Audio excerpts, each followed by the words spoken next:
You're listening to Loremance, one original love story every night. Tonight's story is called The Late Edition. Priya had memorized the sound of the Rivermont Weekly's elevator before she'd memorized anything about the man who always seemed to be riding it down at the exact same time she was. 10:41. That was the hour the ancient elevator groaned into motion on the third floor every weeknight, whether Priya had a deadline or not. And every weeknight when the doors opened, Sam Whitfield was already inside, camera bag slung across his chest, looking like a man who'd rather be anywhere else, and also exactly nowhere else. They'd nod. Sometimes they'd talk about nothing, a source who'd stood her up, a photo he'd deleted 40 times before keeping it, the vending machine on two that $8 bills like it had a grudge. Neither of them asked why the other stayed so late. It felt somehow like asking would end it. The Rivermont Weekly was not a big paper. 6 reporters, 1 photographer, an editor named Marguerite who ran the place like a woman defending a fort she knew was already lost. For 2 years it had run on fumes and a stubborn local readership that still liked their news on newsprint. Everyone at the Weekly had learned not to ask too many questions about the budget. So when the email went out on a Tuesday morning, Rivermont Weekly has entered into a partnership with Halcyon Media Group.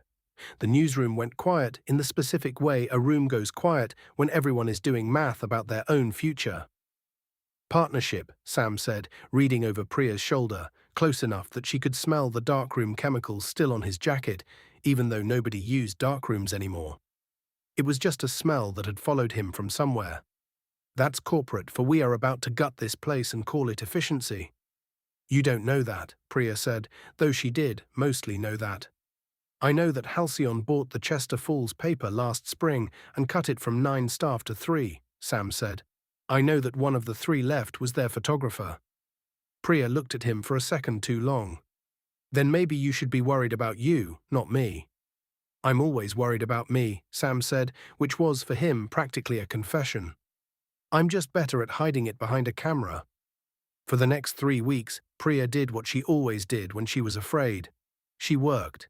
She'd been chasing a story for months, water contamination linked to the old Rivermont tannery site, buried in permitting paperwork nobody had read in a decade, and she threw herself into it with the specific blinkered focus of someone trying to outrun a feeling. If Halcyon was going to keep anyone, it would be the reporter who broke the story that got picked up statewide. She told herself that. She believed it mostly at 11 p.m. under fluorescent light with 3 cups of bad coffee cooling beside her keyboard. Sam kept showing up at 10:41 anyway. Some nights he brought her a coffee that wasn't bad, from the place 2 blocks over that closed at 10, but somehow he always made it there in time. Some nights he just sat across the newsroom, editing photos from the county fair or a little league game. Not saying much, the two of them working in a silence that had started to feel less like coincidence and more like company. You don't have to stay, she told him once, not looking up from her screen. I know, he said. He stayed anyway. She never let herself examine too closely what that meant, because she had a suspicion that if she did, she'd have to admit she was staying too, not just for the story, but for 10:41 and the elevator, and a man who smelled like a darkroom that didn't exist anymore. One night in late October, the sky over Rivermont opened up without warning, the kind of storm that knocked the power out 3 blocks at a time and turned the parking lot into a black mirror. The newsroom lost its lights at 9:50, and for a while it was just the two of them, a battery lantern from the supply closet and the sound of rain hammering the flat roof like it had a grievance. This is either very romantic or a fire code violation, Sam said, setting the lantern between them on Priya's desk. Can't it be both? He laughed, a real one, short and surprised out of him, and for a second the lantern light did something unfair to the shape of his face. Priya found herself looking at the permitting documents in front of her without reading a single word of them. Can I ask you something? Sam said, and you don't have to answer if it's a stupid question. Those are always the best kind. Why do you push this hard? The tannery thing. You've been at it since June. Marguerite would let you write half the paper on autopilot and nobody would blink. Priya was quiet for a moment, turning a pen over in her fingers. Because I grew up 2 miles from that site, she said. My dad used to say the water tasted like pennies and everyone just got used to it. I want one thing in my life where I didn't just get used to something I should have fought. Sam didn't say anything clever back. He just nodded, like he was filing it away somewhere careful, and for the rest of that storm they worked in a silence that felt less like two people avoiding a conversation and more like two people who'd already had it. The story broke on a Thursday. Priya's byline ran above the fold, then got picked up by two state outlets by Friday morning. Then a cable producer called, asking about a follow-up segment. Marguerite called Priya into her office, wearing the closest thing to a smile the woman owned. "Halcyon wants to talk to you," Marguerite said. "Senior staff writer, full masthead. It's the real thing, Priya." Priya said yes before she'd let herself think about anything else the sentence implied. She found out about Sam by accident, the way you find out about the thing you should have already known. She was in the copy room, hunting for a stapler, when she saw the printed email still sitting in the tray. The kind of mistake you only make when your mind is somewhere else entirely. It was addressed to Sam. Subject line, "Re-staff photographer position, Chester Bureau," dated 6 weeks ago. Sam's reply, quoted below the original, was 4 words long. "Thank you, but no." 6 weeks ago. Before the Halcyon email. Before the tannery story. Before any of it, Sam had been offered the safe job, the one with a masthead too, in a city 90 minutes away. And he had turned it down without telling a single person in the building. She found him on the fire escape outside the break room, where he went sometimes to smoke cigarettes he claimed he'd quit. "You turned down Chester," she said. Not a question. He didn't ask how she knew. He just exhaled, slow, and looked out at the parking lot like it had something useful to tell him. "Yeah." "Why?" "Because I didn't want to leave," Sam said, and something about the plainness of it landed harder than any performance of hurt could have.